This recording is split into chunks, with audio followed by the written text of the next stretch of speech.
Un marronnier à la française ? Vous savez sans doute qu'un marronnier désigne aussi, en dehors de l'arbre, un sujet d'actualité qui a tendance à revenir régulièrement sur le devant de la scène. Donc tout de suite, ne nous voilons pas la face et dévoilons l'un de ces sujets qui est ressorti récemment, le hijab de running, commercialisé puis décommercialisé par Decathlon. Entre tentations hystériques genre c'est la fin du monde, ou de notre monde plutôt, et ou badines du genre oh là là, ce sujet il nous gonfle, il n'y a pas d'autre chose plus importante à discuter, notre émission justement vise à nous éclairer sur ce sujet. Premier tour de table, messieurs, sur une échelle de 0 à 10, j'espère que vous savez compter. 0 représentant, je suis plutôt badin par rapport à cette actualité, Philippe, franchement moi je trouve qu'il y aurait plein d'autres sujets à traiter, c'est pas sérieux tout ça. Ou carrément 10, hystérique, ça me met en colère, ça crée des choses en moi, je suis comme un volcan en éruption. Comment vous sentez-vous ? C'est parti entre 0 et 10. Bonjour Philippe. Bernard, hello. Alors moi je suis à 8. Waouh !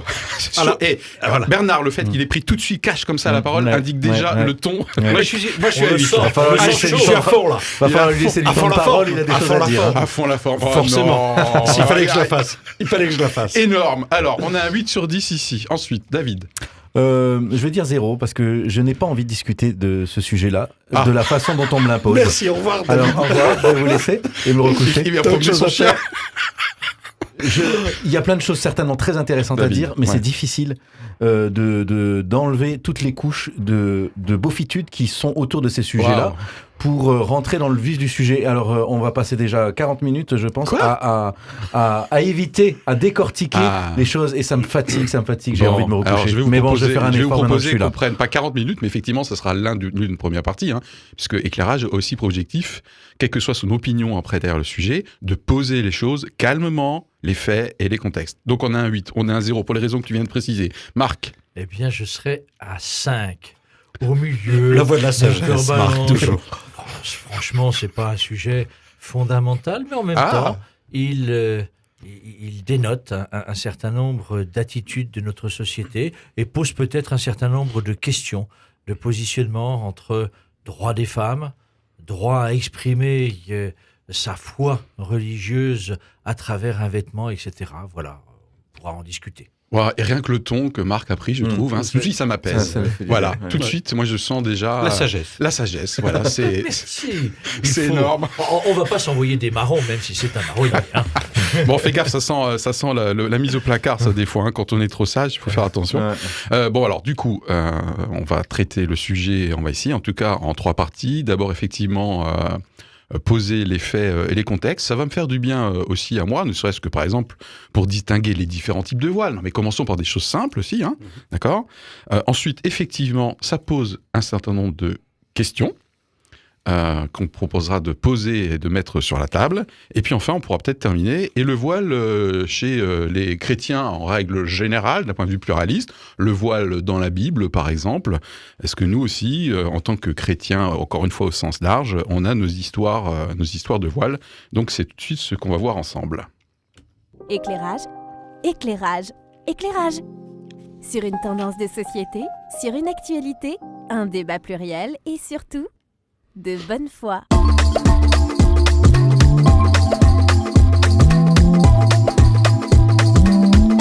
Éclairage. Alors à propos de ce hijab de running commercialisé puis décommercialisé par Decathlon, on se propose de poser quand même 2-3 faits avant qu'on rentre dans une éventuelle hystérie collective. Donc je ne sais pas si j'ai envie de donner la parole d'abord à David. Si quand même, malgré ton 0 tout à l'heure sur 10. En tout cas, les faits, c'est que voilà, il existe dans les pays musulmans et au Maroc, je crois, la commercialisation de ce truc qui s'est fait. Et Decathlon a proposé ça à la vente en France, comme tout bon importateur qui essaye de s'adapter aux besoins du marché, en sachant qu'il y a une population musulmane en France, et l'a proposé. Voilà. Et donc après, je ne sais pas d'où est partie vraiment la polémique, mais je pense qu'il y a des gens qui sont affûtés là-dessus pour surveiller tous ces trucs-là et essayer de les monter en épingle. Sans doute. Pour dire que voilà, c'était une façon de normaliser certainement une affirmation de visibilité qui devient pour certains une marque, intrusive dans la vie publique. Gardons ça peut-être pour la deuxième partie, voilà. effectivement. Donc, un fait déjà, ce produit existe déjà dans d'autres marques ailleurs, ok, voilà. On est d'accord. Et donc en fait le produit, c'est comme un hijab, donc le voile. Simplement, il est conçu pour quelqu'un qui transpire, puisque les gens éviter trop de transpiration, parce que si pour absorber la transpiration synthétique. Après, bon, voilà, c'est ça. Le descriptif est assez. Si on court avec un hijab normal, on crève de chaud, c'est sûr, parce qu'il n'est pas conçu pour la. Voilà. Après, bon, ça c'est dire les gens qui courent et qui ont besoin de ce voile, ils sauront mieux que moi pourquoi c'est utile, mais et il y a eu quand même non seulement un montage en épingle et puis sur les réseaux sociaux des agitations avec tous les groupes qui sont prêts. Pas encore, David. Et il y a aussi eu des prises de position du gouvernement, de membres du gouvernement. Très diverses. Qui, pour moi, m'interpellent énormément. Ok, très bien, on y reviendra. Juste une précision, Bernard, donc, si je peux. Qui était à 8 J'étais à 8, mais là, c'est pas sur le 8 que je reviens, c'est sur la différence. Tu parlais des différents voiles. Oui. Alors, on vient de parler de hijab. Ouais. Alors, dès qu'on parle d'un voile islamique, on pense tout de suite au niqab. Ouais. Qui laisse juste voir les yeux. Ok. C'est ça, je crois, le niqab. Oui, juste voir les yeux. Et là, le hijab je suis pas prêt, moi. laisse voir la face comme la loi. Donc, qui couvre la chevelure et la chevelure. Ce qui est légal au regard de la loi française. Deuxième fait, le port de ce voile est légal, en tout cas dans l'espace public. Tout à fait. On est d'accord ? Oui, bon, très bien. C'est ce que je voulais préciser. D'ailleurs, les réactions disent, on sait bien que c'est pas illégal, notamment Agnès Buzyn, je crois, disait effectivement, on sait bien que c'est pas illégal. C'est pas sur ce sujet, ok ? Alors, d'autres faits... On a, j'allais dire, un commerçant puissant qui est Decathlon, qui se dit, on le commercialise déjà ailleurs, il n'y a pas de raison, parce qu'il y a une demande en France, il n'y a pas de raison qu'on ne puisse pas le commercialiser.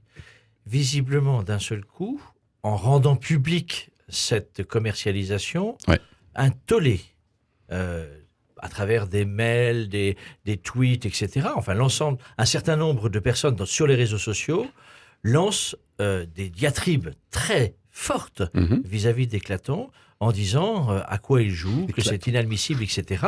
Des propos, une nouvelle fois extrémistes, qui, moi, je l'avoue, me font peur.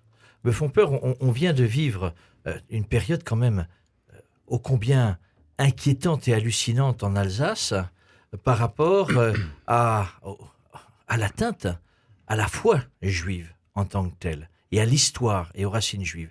Et je me dis, ça rentre aussi quand même dans ce contexte. C'est-à-dire, des personnes considèrent qu'il est inacceptable de porter et d'émettre et de vivre quelque chose qui est différent de ce qu'ils croient. Et ça, c'est dramatique. Alors, oui. Peut-être qu'en termes de faits, il faut effectivement poser qu'il n'y a rien d'illégal dans tout ce qui s'est passé, sauf une chose. Il n'y a rien d'illégal de commercialiser ça, de le porter publiquement. Il n'y a rien d'illégal aussi de s'opposer et de marquer son indignation et même de signer des pétitions pour appeler au boycott. Pour moi, ça fait partie de l'expression publique. Okay. Il y a une chose qui pourrait être illégale. Je parle en termes de légalité. Tout à fait. Il y a une chose qui serait illégale, c'est qu'un membre représentant l'autorité publique, donc par exemple un ministre, s'exprime d'une façon non neutre, en critiquant d'une certaine façon voilée, critiquant une religion. David. Et ça, c'est illégal. Ça n'est pas dans le sens de la loi sur la laïcité qui dit que les membres du gouvernement, le pouvoir est neutre, ne voit pas. David, il ne devrait même pas voir le problème. Je partage totalement ton avis et effectivement le droit d'expression sur quelque chose qui choquerait. Autrement dit, on a le droit de critiquer l'islam. C'est le socle de notre démocratie, c'est le socle du respect des opinions de chacun, sauf quand l'expression devient et appelle à la vengeance, à l'injure, à la mort. Mais ça tombe sur le coup de la loi. Quand j'ai parlé de ces tweets, etc., on était dans ce domaine-là. Et là, ça devient inadmissible. Et là, ça devient inquiétant. Donc, du coup, dans les faits, quelqu'un qui était certainement très inconnu jusqu'à il y a peu de temps, le community manager Yann, le fameux Yann, est passé tout d'un coup de la personne la plus connue en France. Et c'est lui-même qui a donc, à un moment donné, justifié d'abord la commercialisation. Il a essayé de le faire calmement. Et ensuite, au vu de la violence et de l'hystérie, moi, j'assume le terme d'hystérie. Là, maintenant, je suis déjà un peu dans l'opinion, je le sais bien, lié notamment aux réseaux sociaux. Il y a eu un revirement annoncé par le directeur de la marque. Ce que tu mets en avant, Philippe, aussi, on a déjà eu l'occasion à de multiples reprises de le dire sur cette antenne, c'est quand même cette société... je veux dire, en 24 heures, tout se joue. On est dans une spirale. Et puis, dans une semaine, tout le monde en aura on aura oublié cela et on passera à autre chose. Moi, il me semble que là, il y a quelque chose qui vraiment m'inquiète sur la manière dont on vit, dont on n'est pas capable de prendre du recul et tout de suite, on est dans l'impulsion et l'impulsion amène à dire on va vendre, on reçoit plein de coups et on va plus vendre. Tout ça en 24 heures. Et je pense que ça peut nous arriver à tous. Ça fait partie des questions liées aux réseaux sociaux. Moi, je me demande s'il n'y a pas de nouveau. C'est la forme moderne du lynchage du Moyen-Âge, quoi. Hein. Des phénomènes de foule, des bruits lancés. On n'est pas loin de ça. Un hérétique, une sorcière. Le goudron et les plumes pour un mode un tout petit peu plus cowboy. Western. Moi, j'adore. Voilà. En termes de faits, concrètement, les marques qui proposent déjà ce genre de vêtements, Nike, Gap, H&M, Uniqlo. Uniqlo, je crois que c'est un groupe japonais. Oui. Il me semble qu'H&M, c'est suédois. Et parmi les différentes réactions... Nike, espagnol. Si mes fils m'entendent, ils me tuent. Parmi les différentes réactions, David, à juste titre, a souligné qu'elle venait de pas mal de bords. Hein. Citons François Bayrou. Alors, chacune avec sa sensibilité, bien sûr. François Bayrou, Corinne Lepage, qui était l'ancienne ministre de l'Environnement. Gérard Larcher. Gérard Larcher du Sénat, bien sûr. Aurore Berger, Dupont-Aignan, Naturlich, j'allais dire. Valérie Rabault, qui est présidente PS de l'Assemblée nationale. Donc, voilà. Le retrait a été décidé le 26 février dernier. Donc, si toi, Bernard, pour ton prochain jogging, tu voulais avoir ce hijab, c'est mort. Faut que tu l'achètes sur Internet. Amazon. Pardon, ou d'autres sites de vente en ligne, puisque normalement... Et donc, au niveau des faits, on a quand même rappelé que la loi française interdit les signes religieux ostensibles à l'école et au niveau des administrations. Sinon, effectivement, ce hijab est parfaitement légal et il ne s'assimile pas à une burqa ou au niqab. Donc, attention aux différents types de voiles. Hein. C'est ça ? Ok. Bon. Oui, c'est important de le dire et de le redire. Marc. La base de la laïcité, c'est de permettre, dans le respect de chacun, de pouvoir exprimer sa foi. Okay. Mais de pouvoir le faire, je veux dire, aller faire son jogging avec un hijab aujourd'hui en France ne devrait pas poser de problème en tant que tel. Alors, ce qui est ressorti dans les expressions, on a mis en avant la question de la laïcité. Il me semble que c'est beaucoup plus dans les prises de parole que j'ai pu entendre la question du respect de la condition féminine.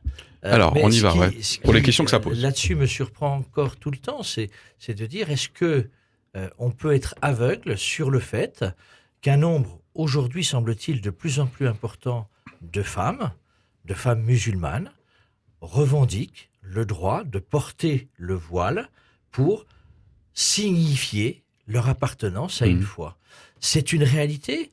Est-ce qu'on leur interdit complètement cela ? C'est pas dans le cadre de la laïcité française. Alors, est-ce que c'est un sujet de débat, du coup, parce que les opposants disent je serais curieux de savoir quelle est la proportion de ces femmes qui le revendiquent ou qui le subissent. Et là, c'est un des arguments qui a été mis sur la table, c'est un signe public d'oppression de la femme, et nous, en France, on veut pas ça. Ouais.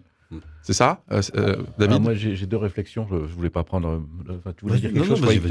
Tu as 2 heures. D'accord. Alors, 1 heure pour chaque question. Tout à fait. Déjà, le fait de savoir, est-ce que c'est un signe ostensible pour affirmer sa religion ? Je pense que déjà, il y a un sujet, il y a une discussion là-dessus de savoir. Matière à débat. Eux considèrent qu'ils doivent le mettre par obéissance, peut-être aussi parce que c'est un geste. Je pense que aussi socialement pour montrer que voilà, je suis une femme vertueuse et donc on ne m'aborde pas de n'importe quelle façon. Enfin, je veux dire, il y a un truc dans la relation avec les hommes et tout ça, mais je veux dire. Ça n'est pas forcément un geste de proclamation de sa religion à la face publique. Je veux dire, je suis pas sûr. Ok. C'est un sujet. Donc en tout cas, c'est un sujet de débat. On peut être pour, on peut être contre. On peut en discuter. Certainement, ça serait bien d'avoir des musulmans avec qui discuter de ça d'ailleurs. Et puis l'autre chose, c'est que qu'est-ce que ça veut dire se soumettre à quelque chose et être obligé d'eux. Parce que des cas où une femme risque de se faire battre par son mari parce qu'elle ne met pas le voile, ça doit exister, bien sûr, comme dans d'autres familles non musulmanes où il y a des relations de pouvoir violentes qui existent. Donc ça peut arriver.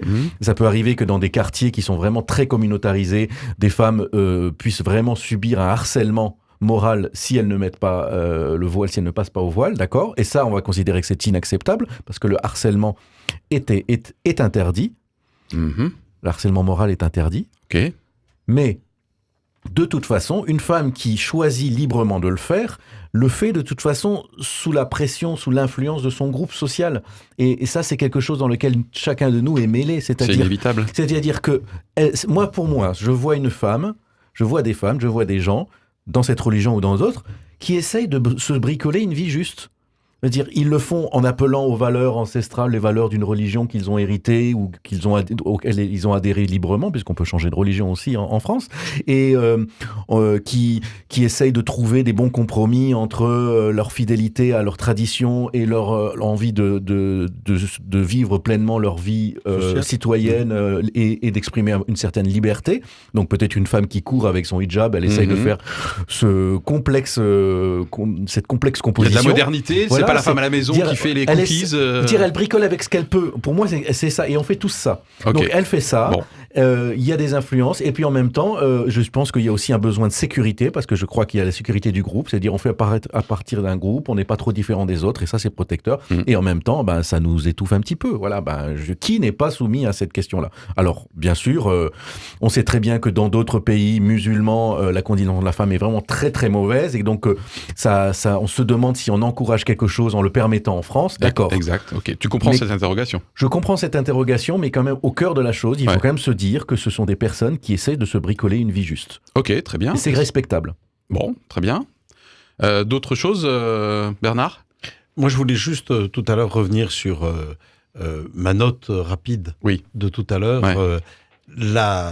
Mon 8 sur 10 par rapport à cette problématique était lié à 2-3 réalités. La première, c'était effectivement ce que Marc a souligné tout à l'heure, c'est-à-dire la violence. La violence des réactions et la manière dont, je veux dire, c'est là, l'histoire de ce voile et de cette marque, c'est juste un prétexte pour dénoncer aujourd'hui cette façon dont, effectivement, il y a un emballement médiatique qui se fait grâce ou à cause des réseaux sociaux, et que c'est un lieu où très rapidement, la haine et la violence prennent le dessus. Okay. On n'est pas dans un échange, ça c'est la première chose. La deuxième chose que je voulais dire, c'est que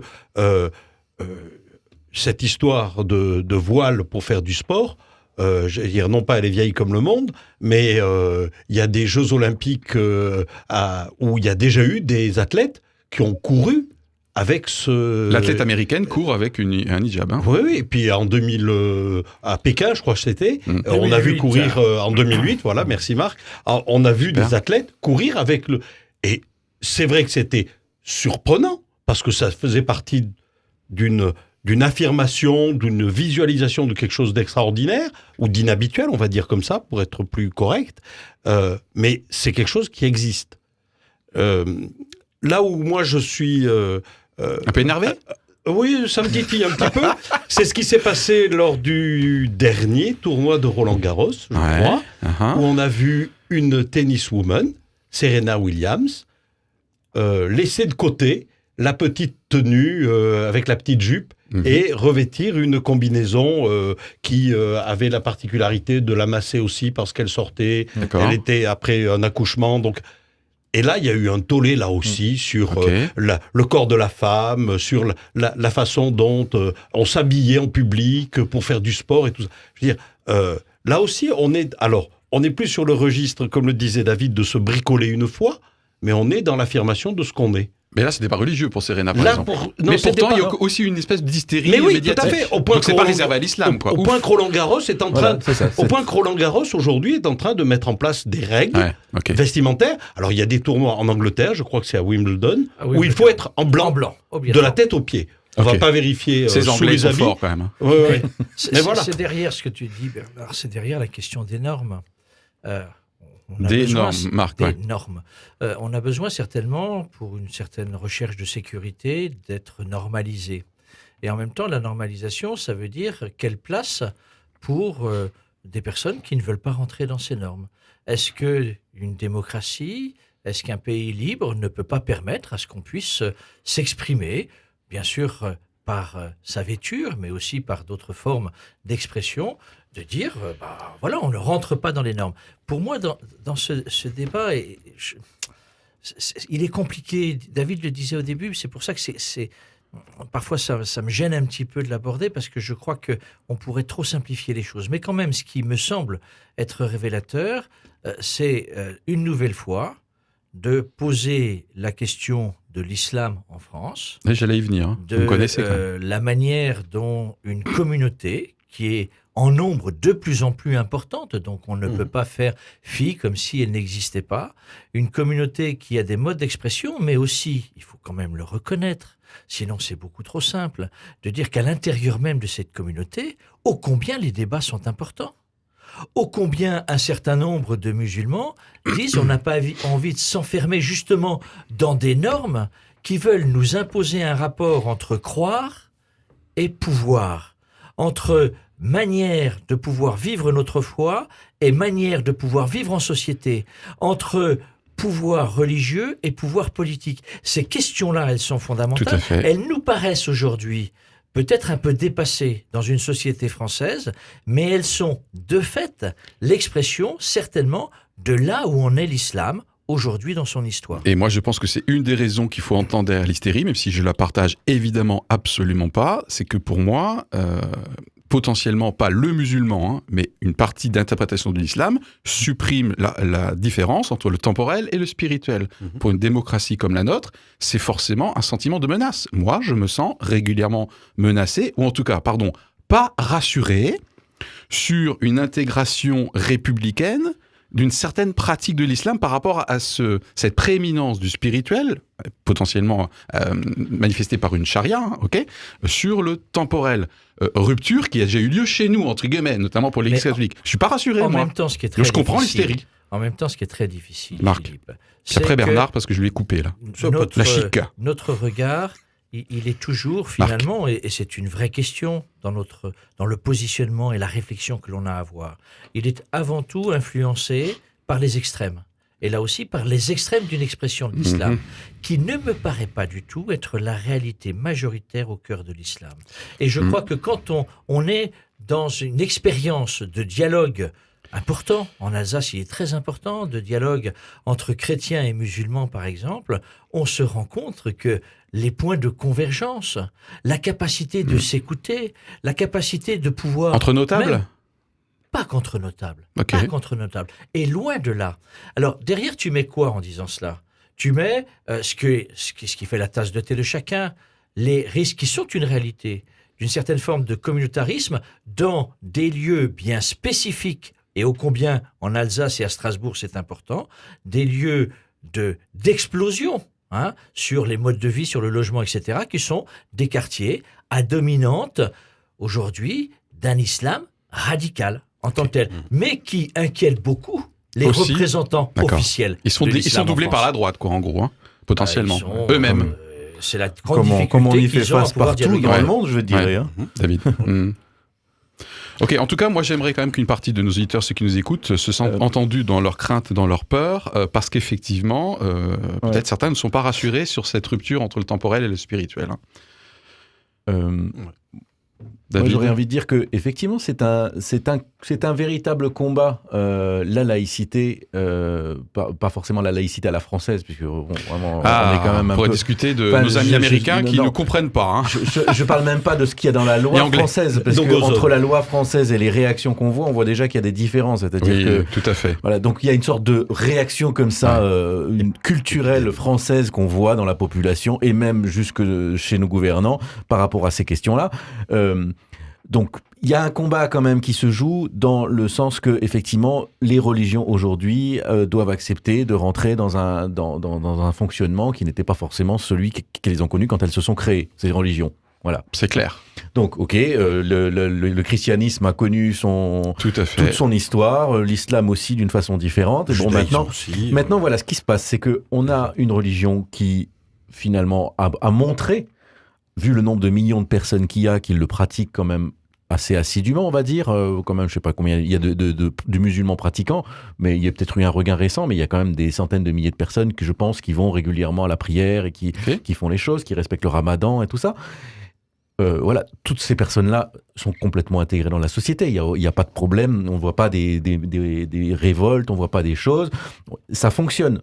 Sauf que ces personnes-là font face à des mouvements intérieurs qui, eux, sont radicaux et qui viennent, pour moi, d'une chose essentielle, c'est qu'il y a eu une montée du salafisme, du wahhabisme, importé d'Arabie Saoudite, puisque nous avons eu quand même des intégristes enturbanés et richissimes, nourris par nos pleins d'essence, qui ont... Mais non, mais c'est vrai. Ah, je retrouve notre David. Mais non, mais celui qu'on aime. À un moment donné, c'est quand même ça qu'il faut se dire, c'est-à-dire qu'il y a eu des milliardaires qui ont envoyer de l'argent dans le monde entier pour soutenir une certaine idée de l'islam radical, et que forcément ça a eu une influence même dans des pays les plus libres comme la France et d'autres pays européens, et que ça a même abouti à des vocations de terroristes et tout ça. Voilà, donc c'est-à-dire cette religion musulmane en France, qui pratique avec des millions de personnes et tout ça, est influencée et traversée par ces courants qui essayent de la déstabiliser et de la pousser vers quelque chose qui est plutôt dans le rôle de l'affrontement que dans l'intégration. D'accord.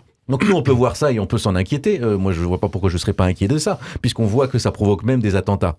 Mais je me dis, je vais me dire la même phrase que j'ai prononcée pour une autre émission, je n'ai pas envie que ce soit des intégristes qui me protègent de cet intégrisme-là. Ok. Voilà. Donc moi, je veux dire, ok, je suis conscient des problèmes et tout ça, mais je ne vais pas le faire d'une façon aussi débile que certains barbus moyenâgeux qui essayent de créer leur potentat dans les communautés musulmanes. Voilà, je n'ai pas envie. Je ne donne pas le droit à ces personnes-là, sous couvert de féminisme, et on sait très bien quand est-ce que ces gens-là se réveillent pour le féminisme, tout sous couvert de plein de trucs, d'essayer de rentrer dans des confrontations de religion.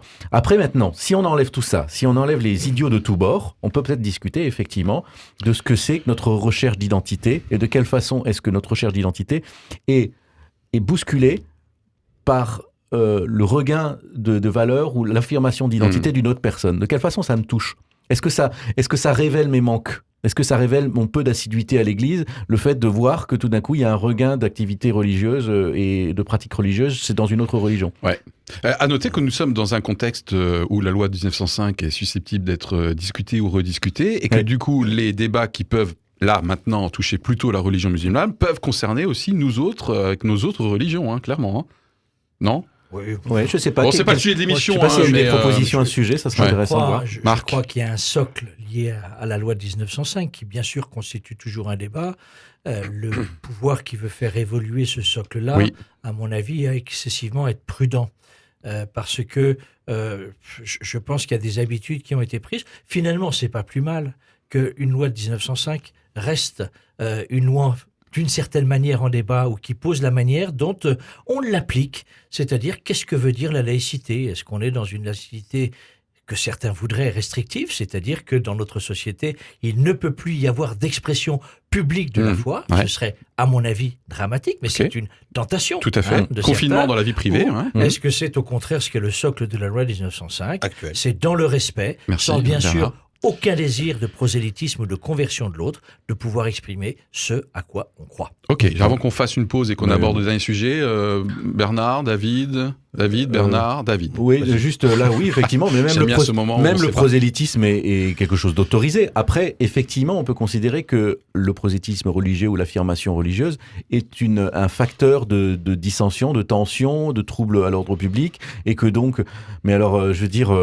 Qu'est-ce que si l'affirmation de sa conscience trouble les autres, est-ce qu'il faut se garder enfin je sais pas, est-ce qu'il faut qu'on se mette tous devant les anges de la télé-réalité pour se créer une mini-réalité commune et puis se vider le cerveau en buvant du coca?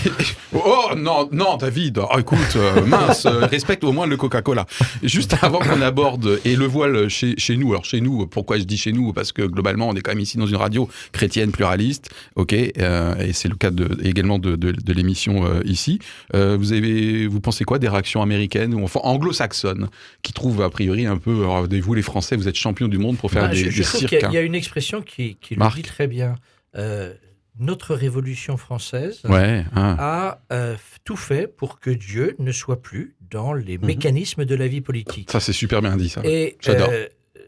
Aux États-Unis, mais en Angleterre aussi, eh bien, Dieu est le socle même de l'engagement politique. On prête serment sur la Bible. Et paradoxalement, ça change fondamentalement les choses. Oui, paradoxalement, dis-moi. Paradoxalement, du coup, il trouve que vous êtes presque extrémistes, vous les Français, en interdisant à des femmes de porter le hijab. Tout à fait. Voilà, c'est ça en fait. Parce que le rapport à la religion est au moins dans la tête des gens différents. Et que aux États-Unis, en Angleterre, croire, c'est un élément qu'ils estiment essentiel et qui doit pouvoir faire partie de la vie publique. Notamment la liberté religieuse qui est sacro-sainte, sans jeu de mots, notamment aux États-Unis, même si bien sûr leurs modèles qui sont qualifiés des fois d'un peu plus communautaristes, on en a déjà discuté notamment pour Asia Bibi, vous vous souvenez, la communauté pakistanaise qui est très importante en Grande-Bretagne, du coup, ils ont aussi leurs propres problèmes. Je pense que c'est difficile de bricoler. J'ai beaucoup aimé ton terme tout à l'heure, David. Chaque pays aussi, il y a les individus qui bricolent leur façon et chaque pays aussi bricole avec son histoire. Merci pour le rappel.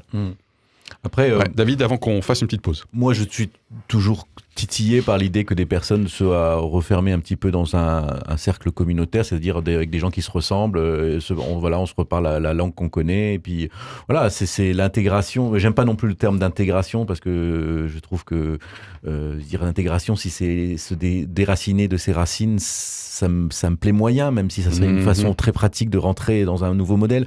Donc, je suis pas à l'aise avec ça et en même temps, je me dis, mais moi aussi, je suis dans un milieu qui est un peu toujours le même. Ça demande. Enfin, pourquoi je vais aller vers les autres, je vais me frotter avec les autres? Non, naturellement, on est avec sa famille, ses amis, son cercle habituel, et on rentre dans des idées comme ça. Enfin, ce que je veux dire, c'est que c'est bien de discuter, de rencontrer des gens, et c'est ça qui va nous sauver.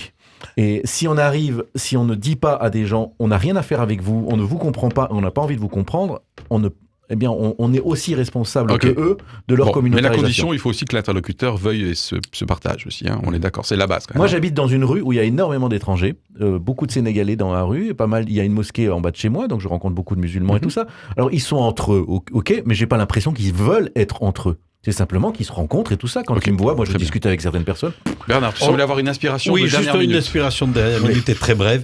Ce que vient de dire David rebondit avec la réaction, me semble-t-il, de Marc tout à l'heure, que j'ai pointé aussi.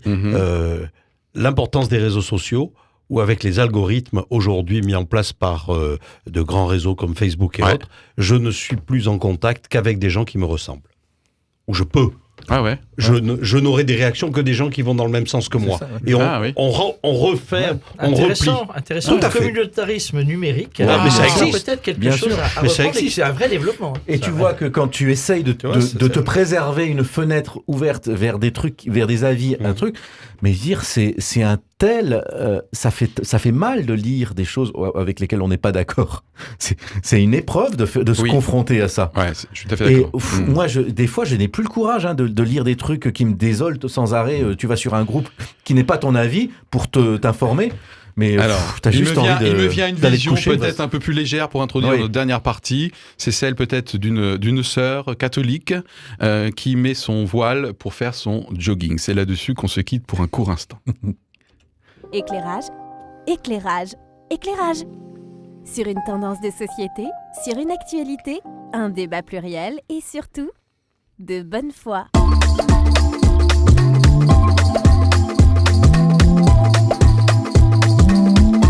Éclairage. Bienvenue à vous si vous nous rejoignez dans cette émission Éclairage consacrée à éclairer la polémique, puisque polémique il y a eu sur le hijab commercialisé et décommercialisé par Decathlon. Juste avant la pause, on a essayé de prendre un peu de recul, parce que c'est une affaire qui manque parfois beaucoup de recul, sur les faits, le contexte, et on a également posé quand même les vraies questions que ça peut poser sur la table, sur un ton badin ou plus ou moins hystérique. Dernière partie que j'ai introduite avec une image comme ça d'une sœur catholique qui voilée ferait son jogging pour aborder la notion du voile chez nous, entre guillemets, chez les chrétiens au sens large, dans la Bible. Est-ce que, par exemple, cette sœur catholique créerait les mêmes réactions que celles qu'on a eues là? Alors, Philippe, Marc. Faudra d'abord que tu me cherches la sœur qui va faire du sport avec du voile, mais c'est possible. J'en ai quelques-unes en tête là, mais je ne les ai pas vues courir pour être honnête, mais j'aimerais bien. Ben voilà, mais je spécial dédicace au couvent du Rheinacker, que j'aime beaucoup. Je prends l'exemple d'une sœur dont nous avions fait l'interview pour notre magazine Carrefour d'Alsace, et qui est une championne de vélo. Et quand elle va faire du vélo, une compète de vélo, mais elle a demandé à sa supérieure d'enlever effectivement et son voile et l'ensemble de sa tenue religieuse pour courir. Alors après, il y en a d'autres, parce que derrière c'est quoi? Suite à Vatican II, au niveau des ordres religieux en particulier, mais aussi au cœur même des prêtres, etc., le désir, c'était de banaliser, de ne plus avoir justement la tenue vestimentaire spécifique, mais d'être dans le monde, parmi le monde, avec le monde, et de ne pas se différencier. On a senti que c'était vraiment libérateur. Ce n'est pas l'objet de notre rencontre, mais le nombre de religieuses ou de prêtres qui se sont sentis libérés de pouvoir sortir de ce carcan, mais aussi qui ont pu exprimer combien ce passage-là fut difficile parce que le vêtement était aussi une forme de sécurité, était aussi une forme de protection personnelle. Mais aujourd'hui, on sent bien que l'on a une tentation d'un retour en arrière où il faut, là aussi chez les catholiques, affirmer par une tenue vestimentaire ce que l'on est, religieux, religieuse, prêtre. C'est intéressant aussi de voir, dans notre réalité chrétienne, quelles que soient les réalités d'église chrétienne, le socle de ce qui fait notre foi, ce que l'Évangile nous dit, nous sommes tous un peuple de prêtres parce que baptisés. La réalité, c'est celle-là. Et ce qui nous fait baptiser ne nous amène pas, a priori, à devoir mettre quelque voile que ce soit. Ah, parce que moi je viens d'un milieu plutôt un peu évangélique et maintenant ça fait quelques années qu'on n'en voit quasiment plus, mais j'ai encore souvenir que dans nos cultes évangéliques, une proportion importante des femmes se mettait un voile, notamment dans certains moments du déroulement du culte. À aujourd'hui, elles sont ultra minoritaires. Est-ce que du coup c'est une interprétation du message biblique, notamment peut-être de l'apôtre Paul, qui a des passages célèbres sur que la femme ne se découvre pas la tête, ou est-ce que c'est une question, comment on la traite nous en tant que chrétiens, et notamment d'un point de vue biblique? Alors, ce serait certainement intéressant de parler avec les personnes qui le mettaient, qui continuent à le mettre, et tout ça. Moi, j'essaye de voir ça comme une recherche de fidélité à quelque chose d'originel. Okay. Voilà, et donc de ne pas trop s'écarter, de ne pas trop se plonger dans la modernité, mais aussi, voilà. Donc c'est pas de l'anti-modernité pour moi, mais c'est simplement que des personnes sont en recherche d'authenticité et de fidélité à des valeurs et à des commandements aussi. Puisque voilà, les religions sont faites de commandements pour normaliser quand même les choses. Alors moi, ça me plaît pas et en même temps, ça me plaît. C'est-à-dire que ça me plaît pas dans le sens où je n'aime pas que la religion soit construite sur des contraintes, sur des amoncellements de commandements qui finalement sclérosent notre vie personnelle et nous donnent une sorte de nous crée un vernis de respectabilité en nous permettant en dessous d'avoir donc une hypocrisie en fait. C'est-à-dire que ça laisse la place à l'hypocrisie parce qu'il est très facile d'être hypocrite quand on a une couche de vernis devant soi. Ça, les punchlines de David, j'adore. Et du coup, ça, c'est le côté qui te plaît pas, et le côté qui te plaît ? Le côté qui me plaît, c'est que ce sont des personnes qui essayent, comme je dis, de se bricoler une vie juste. C'est-à-dire que nous recherchons la façon de bien vivre. Et c'est très respectable. Et je pense qu'il y a deux façons de se faire de bien vivre. C'est ou bien de s'occuper de sa vie et d'essayer de la construire, de la faire évoluer ou de la sécuriser. Et l'autre façon qui m'insupporte, et que l'on voit dans les réseaux sociaux, c'est s'occuper de la vie des autres. Voilà. Donc, ou bien on s'occupe de sa vie, de son paillasson, de sa paille, et on essaye de résoudre ces petits problèmes, ou bien on s'occupe sans arrêt de la vie des autres parce que ça évite de nous s'occuper de nous-mêmes. Et donc il y a des professionnels de la vie des autres qui sont même là en train de dire à une femme qui veut mettre un hijab, mais non, il faut pas faire ça, je vais même écrire à Decathlon pour t'empêcher de le faire. Et tout. Mais occupe-toi j'allais dire un gros mot, occupe-toi de ta vie. Bon sang. Et donc, si tu défends la question de l'authenticité des valeurs, mais va tous les dimanches dans une église, fais quelque chose, travaille ta propre conscience, mais t'occupe pas de la conscience des autres. Voilà. Et ça, je pense que Jésus le disait d'une certaine façon aussi. En tout cas, il pointait clairement l'hypocrisie sous-jacente à des vernis, notamment des codes vestimentaires. Ça, il l'a pointé à mort. Voilà, ou la femme adultère sur laquelle on jette la pierre, au-delà du fait que c'était une femme adultère et tout ça. On s'occupe de la vie des autres, mais on s'occupe pas de la propre. Ok, très bien. Bernard ? Deux choses rapidement. Pas forcément rapide. Si, rapidement. Ce qu'évoquait Marc par rapport aux effets de Vatican II sur la tenue vestimentaire. Oui. Et en lien un petit peu avec le débat qu'on a eu, il y a une émission de télé qui permet à des voix de se faire découvrir. The Voice. Oui. Ouais. On y a vu en France une musulmane Ménel. chanter avec un hijab. Mhm. On a vu en Italie une religieuse chanter avec son voile. Ok. Et elle a fait un parcours. Je veux dire, il y a des pratiques aujourd'hui d'identification de marqueurs. Ok. Dans la saison qui est en cours, on y a vu un transformiste. Un homme qui se transforme en femme et qui chante en femme. C'est quelle religion, ça?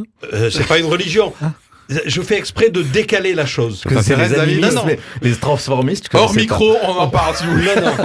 Je fais exprès Bernard, de pardon. décentrer un peu la chose en disant que on est là sur des représentations de la société dans laquelle on vit. Ok. Ouais. Et je boucle donc avec ce que disait David à l'instant, à savoir que il y a des modes de vie qui sont pas forcément les miens.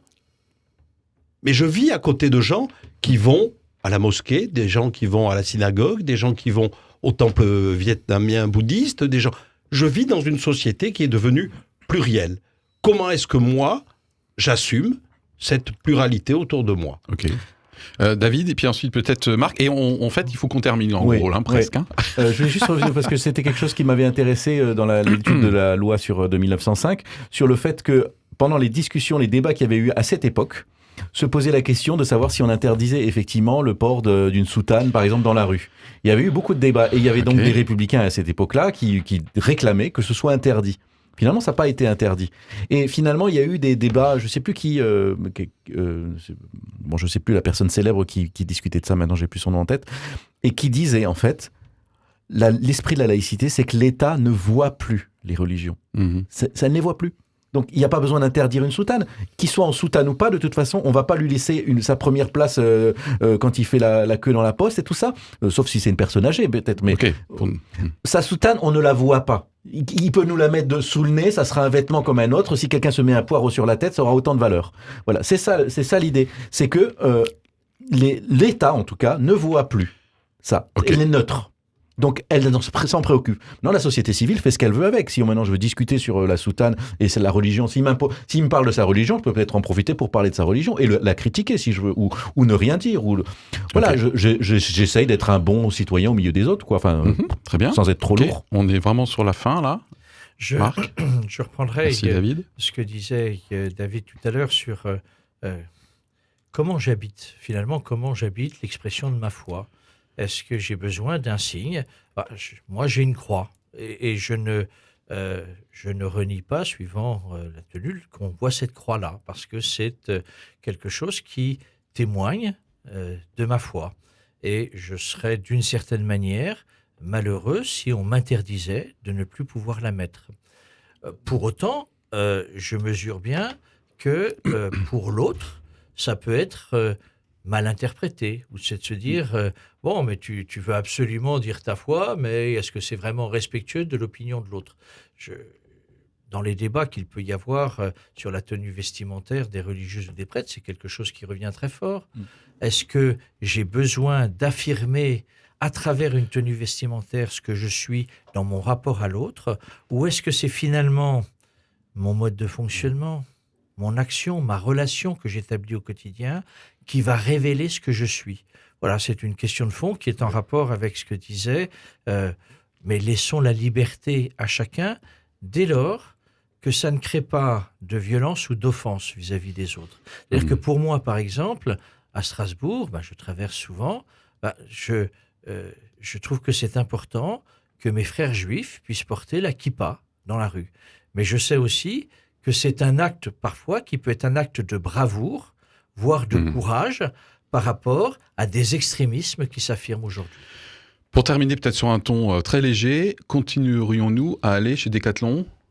Aucun problème. Aucun problème. Ah oui. Ok. Ou la question se pose ou pas. Go-Sport, voilà, Très bien. Ou Go-Sport, courir. bien sûr. Attention, on est en Ou train de courir. citer Bah des oui, marques. il faut. Voilà, je ne soutiens pas Decathlon plus que d'autres. Déjà, je me mets à courir le matin, déjà, ça serait bien. Ah, faut se mettre à courir. Voilà, Très c'est bien. ça. Bon, écoutez, alors on va partir du coup faire notre jogging, puisque telle est la résolution proposée pour nous tous par David, et donc ça nous donne l'occasion de courir vers la prochaine émission. À bientôt, toute l'équipe. Au revoir. Au revoir. Au revoir.